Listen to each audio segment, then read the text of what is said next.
And welcome to Weather and Ag in Focus on this Tuesday, March 25th. I'm Chief Meteorologist Dean Wysocki along with our Ag Director Bridgette Readel. We got some clouds out there, even some rain and, yes, snow, believe it or not, out around the Cooperstown area. Those areas could pick up a half inch to a quick inch of snow. Other than that, it looks like mainly rain, and most of it falling just to the west of the valley. Areas around, let's say between Tower City and Castleton, probably going to see a few light scattered showers, a few light sprinkles down around Horace and out towards Castleton. All of that moving southeastward. Areas in Lakes Country, not going to see a whole lot out of this, but other than that, not a big precip maker, but enough to, again, remind some areas, like I said, around the Cooperstown area, that winter's not quite done yet. Well, we certainly wouldn't want to call it winter over at this point. It's only the end of March. There's always plenty of time. I had to even take a look at a calendar because we've been lucky. It's been pretty nice so far. I get it. We've had some snow. We had that bitter cold spell for a while, but we're doing okay. I mean, today you could wear a lighter jacket, not the complete heaviest one you own. Yeah, no doubt about it. And there is some warmer weather in the forecast as we head towards Thursday of this week, but then we're keeping an eye on the potential of another system coming our way as we head into Friday and into the weekend. So just a few light scattered showers, and again, some areas out around the Cooperstown area could pick up a quick half inch to an inch of snow this afternoon, with temperatures there being stuck in the 30s, and the rest of us should hit the low to mid 40s today with northwest winds about 5 to 10. Partly cloudy tonight. We'll drop off into the mid to upper 20s. And then as we head into Wednesday, kind of a repeat as another weak system moves in from the northwest, with the majority of the precip to the west of the valley, and highs on Wednesday in the upper 40s to near 50. And then sun returns, but it is going to be on the breezy side as we head into Thursday, with highs in the low to mid 50s. And then two pieces of this storm coming at us. First one on Friday, giving us breezy conditions and a few light scattered showers, with highs in the 40s, and then some of that may change to a wet snow Friday night, Saturday, with temperatures falling into the 30s during the weekend. How much snow? A little too early to tell, but it looks like any real accumulating snow should stay in the far northern valley, kind of hugging that U.S.-Canadian border, and then another piece down to our south through South Dakota and stretching into southern Minnesota. Again, the track of this storm not set in stone yet, so that snowfall area could change a bit as we head into the weekend, something we'll keep an eye on for the rest of the week. Well, we never let the weather slide away, because in North Dakota, that is probably the one thing that you focus on more than anything, is what's going to happen for the weather today. Do we all check our weather apps getting our morning started? And so here's your updates to pay attention, folks. We're glad you're listening and glad you're here. If you have any questions about what you think might be upcoming for the weekend, maybe you even just want to call in road reports from where you're at. If you're in the Cooperstown area seeing a little bit of snow, or you decide that later on this week you can let us know how things go where you're at, you can reach us on the Red Wing Shoes phone line, 701-293-9000. You can also send us emails, weatherorag@flagfamily.com. And we live stream on Facebook, YouTube, and Acres TV every day, so you can watch what we're up to, especially if we have visual aids. There are days where if you're watching on those live streams, again, Facebook, YouTube, and Acres TV under Weather and Ag in Focus, you get to see all sorts of great things. Yesterday we had photos up of the tractor that our guest drove all the way from Lancaster, Minnesota down into Texas, and so much more. Glad you're here and listening today. Now, it's also National Grain Safety Week. As producers start to hit the field, many of you are doing farm repairs in the shop. You might even be thinking about your technology and making sure that's up to date as well. But when it comes to National Grain Safety Week, it's really a good idea to remind yourself of a couple of things. And that is taking aside all of the employees and making sure that everybody is prepped and ready, not just if we're cleaning out grain bins, but also if you are going to have potentially other emergencies on the farm. So there is a webinar series this week. It's done by Iowa State University. If you're interested and would like to register, you can drop me an email, ag@flagfamily.com, and I can give you the link to register for it. Tomorrow, I think that the seminar is going to be the best one of the week, and it's how to plan and prepare for emergencies from extreme weather to grain bin entrapment. That's held at 10 a.m. tomorrow. Again, this is a free webinar. If you have employees, particularly if you have someone who is new to the farm, maybe this is an opportunity to sit down with them, show what you have around the farm, what are the things to be cautious of, how to do better. And we're coming up on storm season. Where should everybody go if there is a tornado coming through the farmyard? What if you're out in the field? If we are unloading grain bins, what are the types of safety things we should be thinking about? And so much more. There's even a worksite preventative maintenance that's a bonus session that's going to be held on Thursday, and that also is held at 10 a.m. So if you're interested in any of those, would love to have you sign up for them. Again, these are the Stand Up for Grain Bin Safety seminars, and this is National Grain Safety Week. In fact, there is a little scenario card, and I don't know if you have time to put it into our live stream, Addison, but it shows what happens in entrapments, and it's really shows that workers get entrapped when grain's flowing and unloading equipment is operating. Then as you try to perhaps break up a bridge, like there's a crust across the top of the bin, but grain has flowed out below and someone falls into that. The other thing that can happen is when you're trying to remove grain that's stuck to the side of the bin, and an avalanche can happen, and that can encompass you. So those are some of the reasons we are talking about grain bin safety this particular week. So that's just one of the things that we're doing. But also, Peterson Farm Seed is hosting a whole pile of events this week. They are doing some agronomic shop talks, and maybe they're in your neighborhood. If they are, you're going to want to stop and listen. Today's event was held in Cayuga this morning. Tomorrow, it'll be in Moorhead, Minnesota. Thursday in Valley City, and then on Friday in Minot. Maybe you want to hear what's going on with Peterson Farm Seed specifically, but in addition, you may want to hear about the rest of their lineup, what's happening agronomically in the region. You know, we've had tar spot, it's become a concern. Will we see a wetter season, and will that mean we have more potential for white mold in soybeans? And how can we prevent some of those problems? Well, that's what Peterson Farm Seed is going to be doing in their shop talks.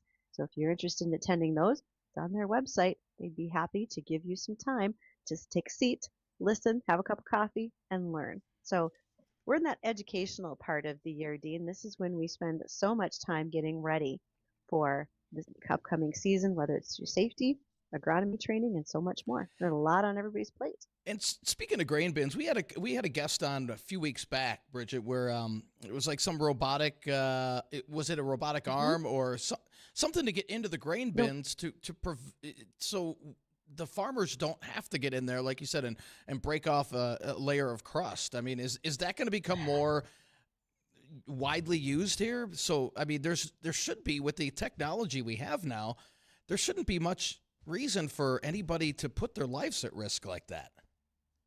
So what you're referring to is the grain weevil. And yes, indeed, we were joined by Chad Johnson of the Grain Weevil Company out of Nebraska. And Addison, you're spot on. He's already got that up on our live stream, so you can see pictures of the grain weevil. It literally looks like a square Roomba, but its little legs are short flightings of auger. And so you can use the grain weevil. It's battery operated, lithium batteries. It's sealed. It can go in and knock down those bridges where grain is crusted up. You can use it to level a bin when you are loading in the fall. And I think the thing to remember here is it's not just grain. It really can be for any granular material. So if you're working in fertilizer plants, if you are in areas where you're handling stockpiles of building materials, anything granular, this weevil could be used for. You can use a hydraulic system to lower it in and out of the bin. It weighs about 50 pounds. And then you could even swarm them. You could put multiples in the bin at the same time that could be doing the work. They come with a headlight so you can see where they're at. And all they have to do is come back to their little hook on the hydraulic unit, and it lifts them back up to the top of the bin.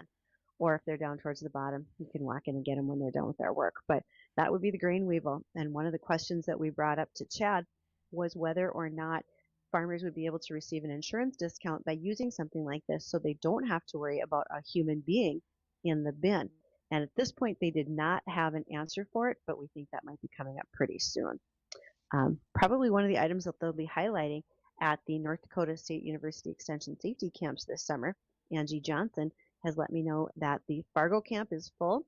The Bismarck camp is down to about 5 open spots yet, and the Williston camp also has about 5 open spots. Those camps will be held end of May into June.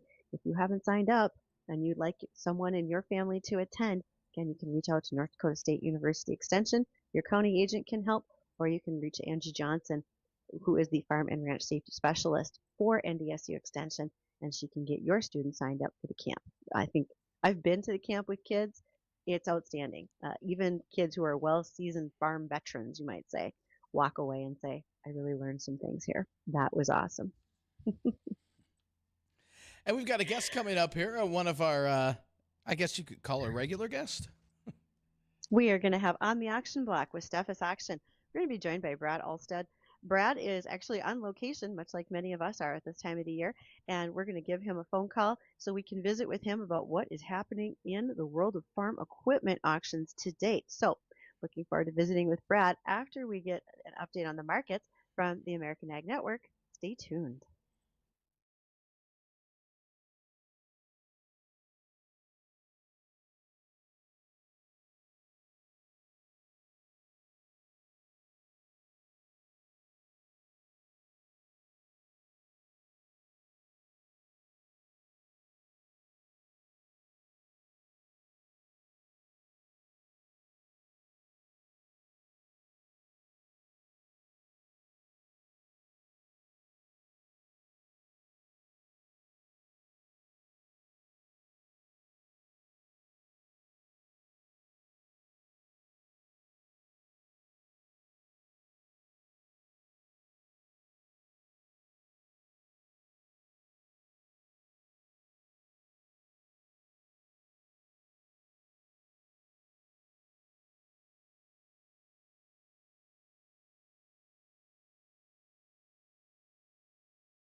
And welcome back to Weather and Ag in Focus, just in time for On the Auction Block with Brad Alstead from Steffes Group.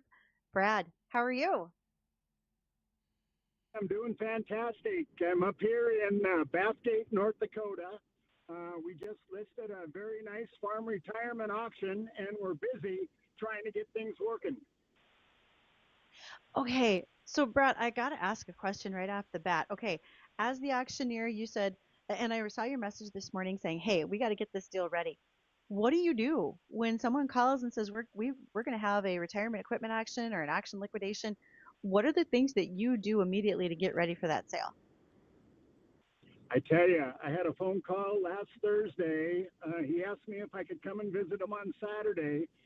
We signed the contract last night, DocuSign, I got up at 4:30 this morning and took off, and we got 2/3 of the machinery listed. We're working on feature photos this afternoon, and we will be published by Friday. And the auction's going to open the 22nd of April, and we're super excited about it. So, with technology and all the things that we do at Steffes, it goes fast. Well, hey, Brad, and by the way, Brad, I guess I'm supposed to call you Hollywood from one of your friends. So she said, just call him Hollywood. He'll get a big chuckle out of it. But want to ask you about the expansion of Steffes Group up in Canada. What's that all about now?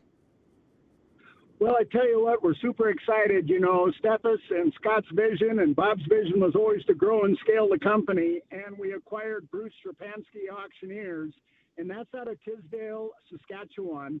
And we're super excited to be up in Canada. We're going to be doing some live auctions up there starting next week.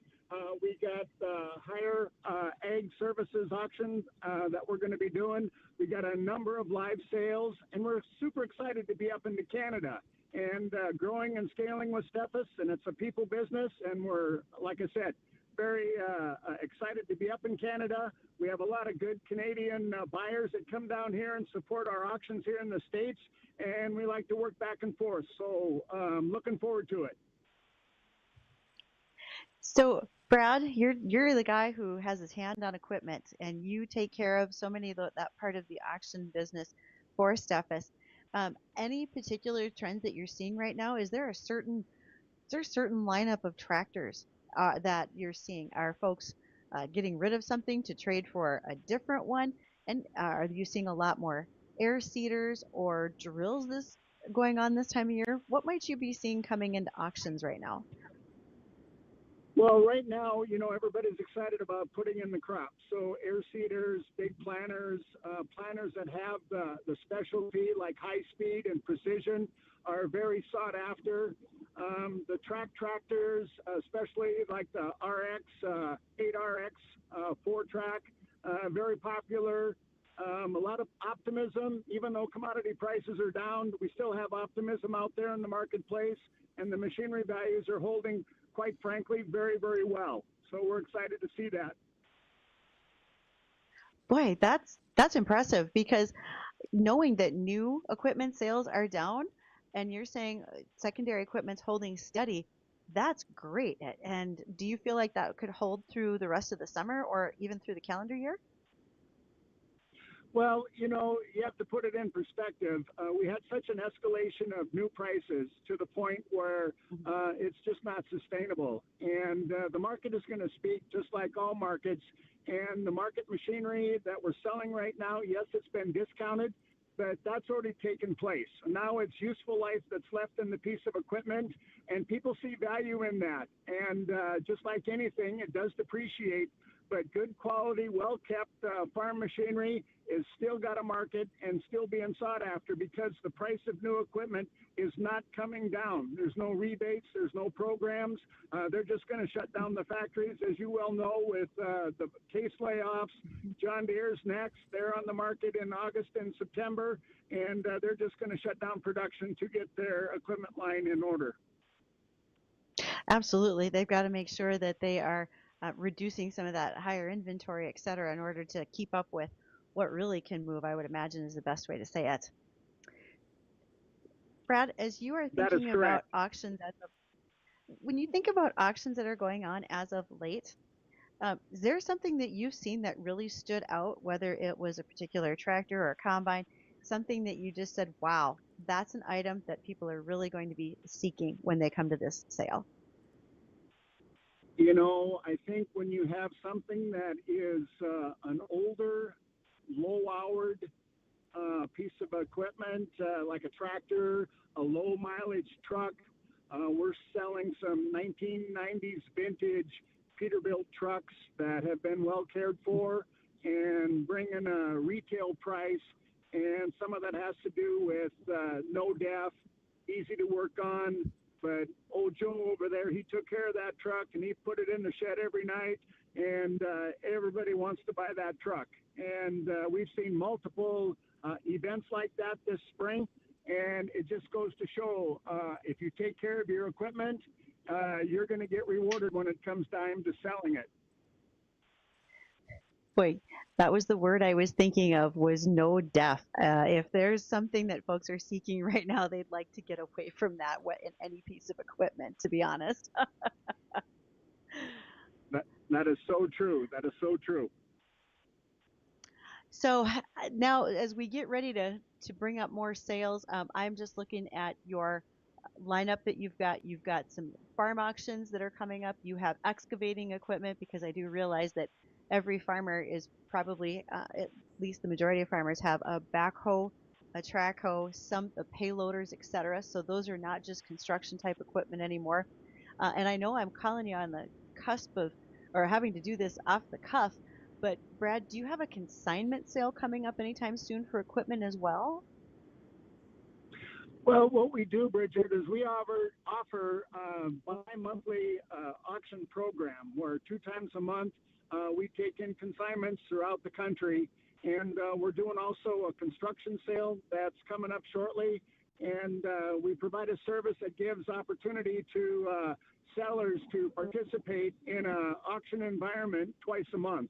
And it's our online bi-monthly. It's very successful. In fact, we have a bi-monthly closing tomorrow with late model John Deere mechanical front-wheel drive tractors. We have some farm retirement pieces that are coming on. We have something for everyone. I believe there's 4 rings and close to 900 lots, if I'm not mistaken. So, we have a platform. We like to call it a successful platform, and it offers a wide range of services to all of our people that we do business with. As I'm scrolling through, I see so many things that are coming up. I even recognize some names of folks who have some auctions that are up and coming with you, Brad. But if I'm listening and I know that it's time for me to get rid of a couple of extra pieces of equipment that I might have on hand and not need, whether it's trucks, construction, tractors, maybe even some grain carts, what is my best route to get a hold of you to talk about those things? Because like you said, you guys move fast. I just heard you give that timeline earlier about how you got to this Bathgate sale. So how do we get a hold of you, Brad? Well, I tell you, it's real easy. You can call our office in Fargo or go onto our website, stethosgroup.com.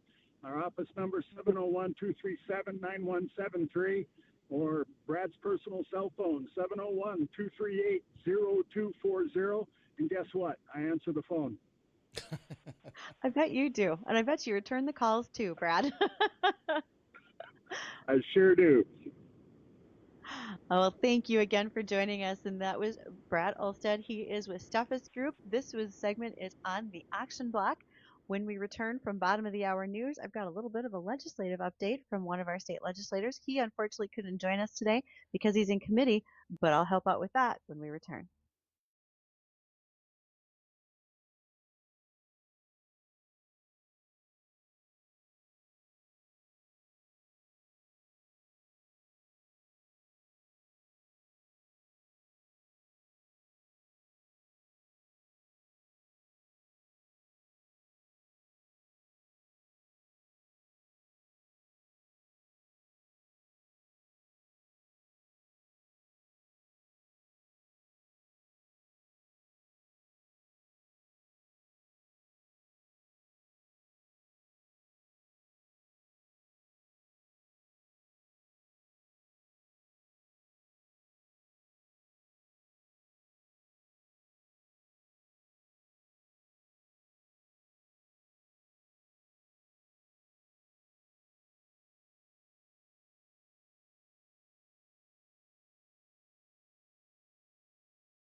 Well, if you have questions today, whether it's about any of the topics that we visit on, whether it's about weather, you can always reach us on the JLA Insurance phone line. That number is 701-293-9000.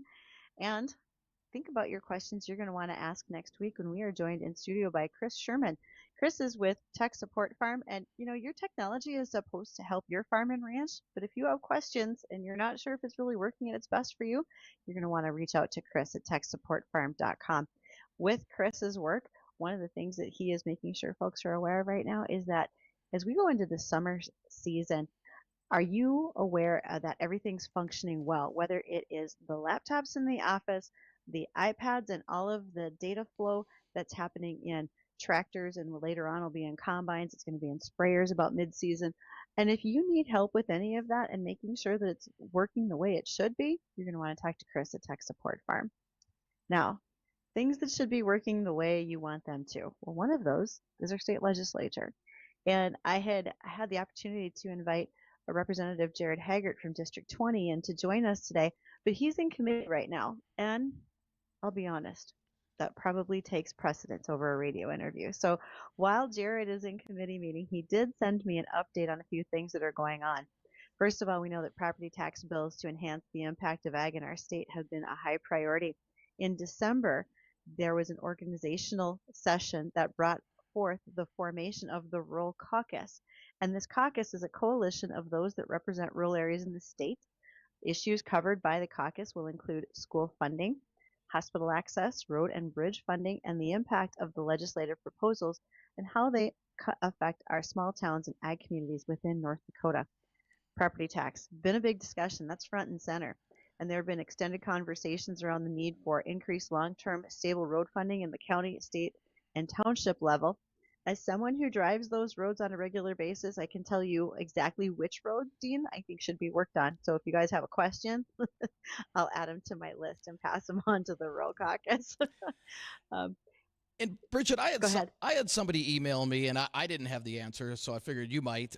Where are we at on the Farm Bill? I know we haven't, obviously nothing's been signed yet, but is there any signs that we're getting closer to getting something finalized on that? On a federal level with the Farm Bill, and we've been talking just most recently here about state legislation, but on a federal level for the Farm Bill, we actually have several groups, commodity groups, that have pointed out we may not see anything until Q3 of this year, if not later. There is still a lot of work to be done in bringing bipartisanship to it because you have folks that are not necessarily connected to what's in the Farm Bill. When we say Farm Bill, we just think about agriculture, but it also has to include so many other aspects that USDA manages, such as food and nutrition. And so that's still being worked on. Here at a state level, House Bill 1382 addresses what's going on with road construction or road funding, and they want to increase the gas tax by 3 cents. That would generate $42 million for a biennium, with $18 million going to the counties, 10 to cities, and $14 million to townships. This would be stability and funding that's needed to make some long-term plans. Again, I would tell you, as someone who drives those roads, I'd like some stability on the road as well as the plan. Also, with the Rural Caucus, they've discussed the rural economic development zones and the successes that they've had in the past 50 years without appropriations coming from the state of North Dakota. It's been critical in getting grant dollars to local level for housing, daycare startups, and so much more. And again, that's just a little bit of an overview and summary from Representative Jared Haggart. He represents District 20 here in North Dakota in the House of Representatives. And anytime that we can pick up little tidbits of information from those who are serving us in the legislature, it's greatly appreciated. Glad that they are. One of the things that is going on, as I mentioned earlier, is National Grain Safety Week. And there's another graphic that Addison's going to put on our live stream. And again, you can be following us on Facebook, YouTube, Acres TV. The live stream is under WDAY, Weather and Ag in Focus. And that graphic talks about injuries right now. And if you think about the common agents that end in fatalities, quad bikes is what it's called, but really four-wheelers. So often we have folks driving four-wheelers, they don't realize how overpowered they are, or we're overdriving the conditions. Fatal farm accidents are about 20% of them caused by four-wheelers, another 20% tractors, Side-by-sides make up another 12%. So side-by-sides are a little bit more stable. You're talking about a wider wheelbase, something that tends to have a roll bar on it as well. Now, when it comes to just injury, those four-wheelers consist of 40% of the injuries that we have in farm accidents. And oftentimes we're not wearing helmets when we're using our four-wheelers. And so that certainly adds to it as well. Tractors equate to about 13% of those accidents. That can be rollovers, that can be mishaps when we're pulling out equipment. It's too often that we have those stories when in muddy conditions, someone's hooking up to a tow rope to a tractor and the tow rope breaks or the clevis lets go, and you got that slingshot effect where that tow rope comes back and someone is injured, whether it hits them in the body. Unfortunately, I know far too many instances where someone is hit in the head and a major head injury leads to fatality. And then lastly, on that commonality of injuries on the farm, horses and cattle make up 18% of those potential injuries. You know, we've had several folks on to talk about livestock handling, veterinarians, and more, and they will point out that even if you think that that's an animal you've been around for a long time and you know them well, they trust you, you never can be too sure. There's can be moments where that animal gets spooked and you're the recipient of the downside in the whole situation. I had a farmer friend, this is pushing 30 years ago, who was out calving late at night, thought that he knew that cow well, but when he went to tag her calf, she didn't take very kindly to it, came at him from the rear, charged him, flipped him over, and when he landed at the base of his neck and was then a quadriplegic for life. Oh. So we've got to be careful when we're out there, you guys. Can't stress safety enough right now. You think a lot of people, and I shouldn't say a lot, but do you think when you've been doing it for so long, you kind of take the simple safety tips for granted? We do. You become just, I don't want to say lackadaisical, but you know what? I've done this. It's repetitive. I've done it so many times. It shouldn't be an issue, right? Things should just happen, and I All it shouldn't takes have is to one worry about being time. Yeah. injured.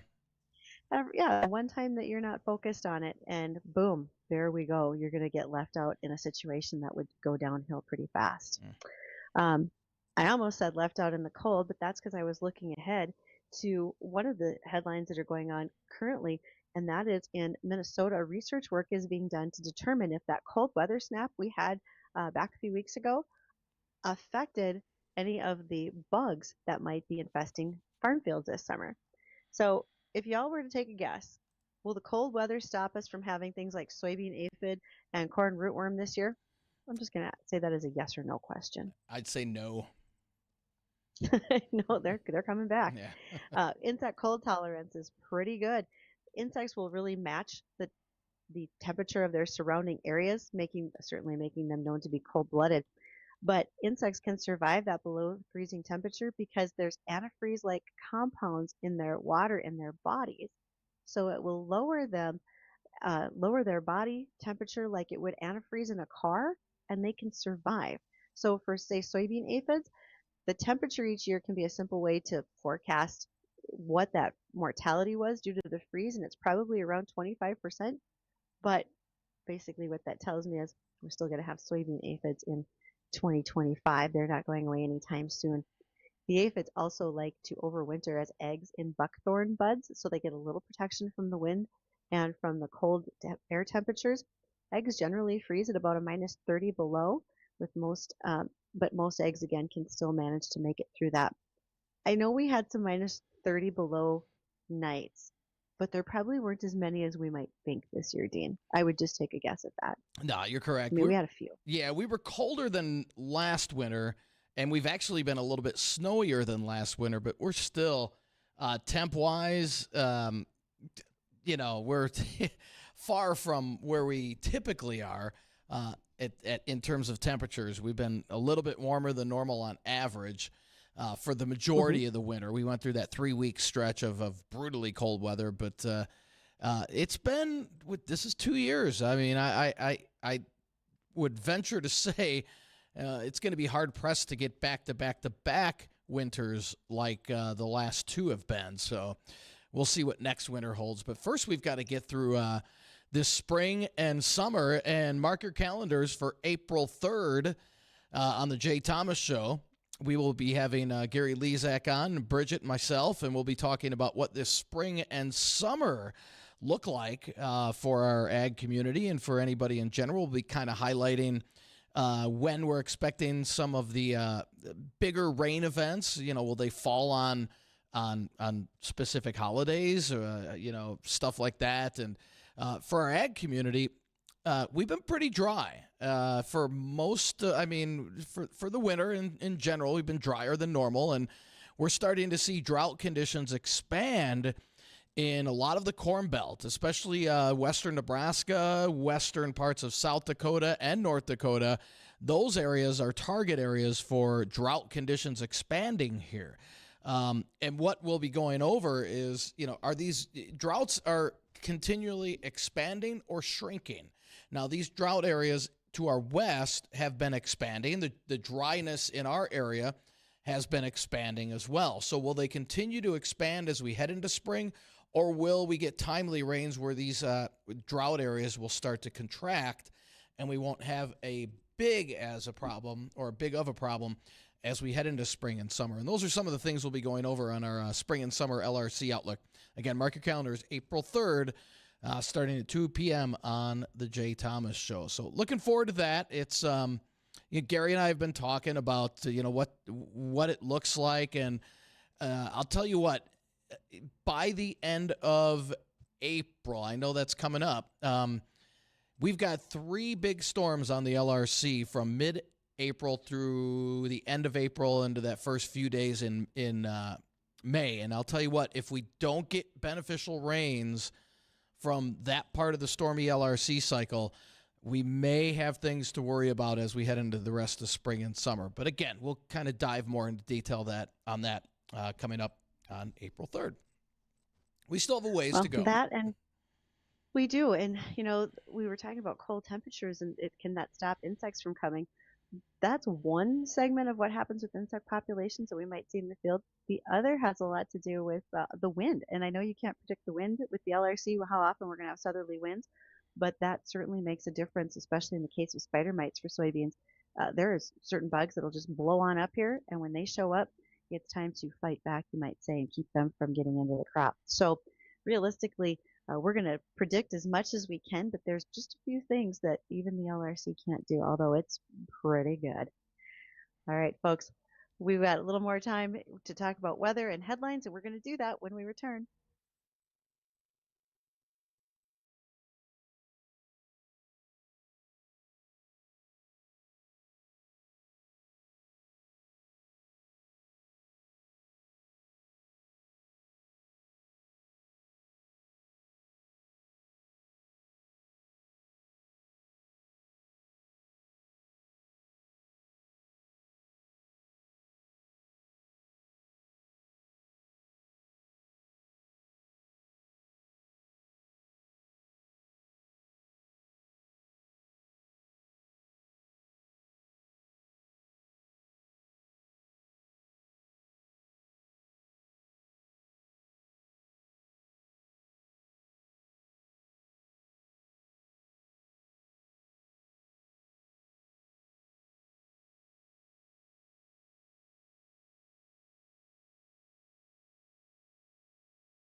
And welcome back to Weather and Ag in Focus. I want to thank everybody for joining us this afternoon. And want to go over a kind of a road condition report. We do have snow out to our west from Cooperstown through about just south of Hope around the Colgate area, stretching down toward Page. There's some brief heavy snow shower activity going on there where you could pick up a quick inch of snow. Already an inch of snow being reported around the Cooperstown area down towards Hope. And again, stretching just to the east of Pillsbury. This is going to continue to drift to the south and east. Most of this staying west of the FM area. Now, if you're heading west on 94, there have been reports of slushy roads on 94 west of Castleton all the way out to Valley City. Highway 18 between Hunter and Castleton reporting slushy conditions. Cooperstown area up to Devil's Lake. Some slushy roadways there down towards Laverne and Valley City. Again, some brief heavier snow showers as the system presses quickly to the south and east. And again, anything that falls here in the FM area is going to be mainly light rain. We might mix in a snowflake or two with temperatures hovering in the upper 30s. But again, if you're going out west or northwest between Valley City, Castleton, and Devil's Lake Basin, expect a little bit of slushy roadway out there. But again, as the system continues to press to the south and east, by mid-late afternoon, those conditions will start to improve. But just a reminder, it's still March and still might have to deal with a little bit of snow-covered roadways out there as we head into the afternoon. And again, we'll have a system similar to this coming through tomorrow. Temperatures should be a little warmer tomorrow, though, as we're expecting mainly rain out of that. And then as we head towards the weekend, we'll be keeping an eye on a potential system, two of them, one coming through Friday, and then that's going to bring us mainly rain. But then as we head into Friday night, Saturday, a lot of question marks on the tail end of a second system, which right now looks to be focusing areas just to our south for snowfall into South Dakota, southern Minnesota. But it's close enough to where we're going to have to keep an eye on that because models tend to flip-flop back and forth because the system's still out in the Pacific. So once it gets inland, we get better weather data. So that should be by tomorrow night. That system pulls inland, and we get a better track on that system for the weekend if you have any travel plans coming up this weekend. But again, if you're out and about this afternoon, right now, some brief heavy snow around the Colgate area that's pushing southeastward and Amenia. You should be seeing some of that, especially just to the west of Amenia. Could see some brief heavy snow showers, and again, could accumulate half inch to an inch. So keep that in mind if you're traveling today into just to the west of the FM area. Well, keep an eye out for those. And also feel free to give us a call so we know what's happening around us. You can do that on the JLA Insurance phone line, 701-293-9000. Even though it might be a little gloomy out those windows because it is in mine, it's not too late or even too early to get started on some of those bedding plants. We'll be joined later this week by Don Kinsler, North Dakota State University Extension horticulturalist, and we're going to talk about getting things ready for the season. And if you haven't done it yet, now's your chance. Get on out and start picking up those supplies for starting some of your seeds. You're going to want to have a really good growing medium. Maybe you're going to have a combination of something like a perlite or vermiculite. You can have some soil with it.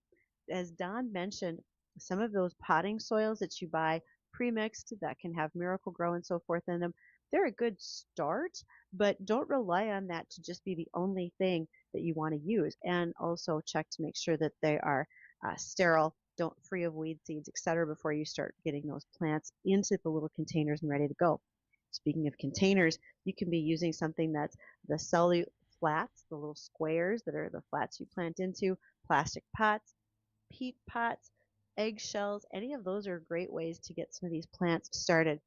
If I was going to be starting tomato plants, I probably would have started earlier, and I likely would have used eggshells because the calcium, as it breaks down the eggshell, is good for your tomato plants.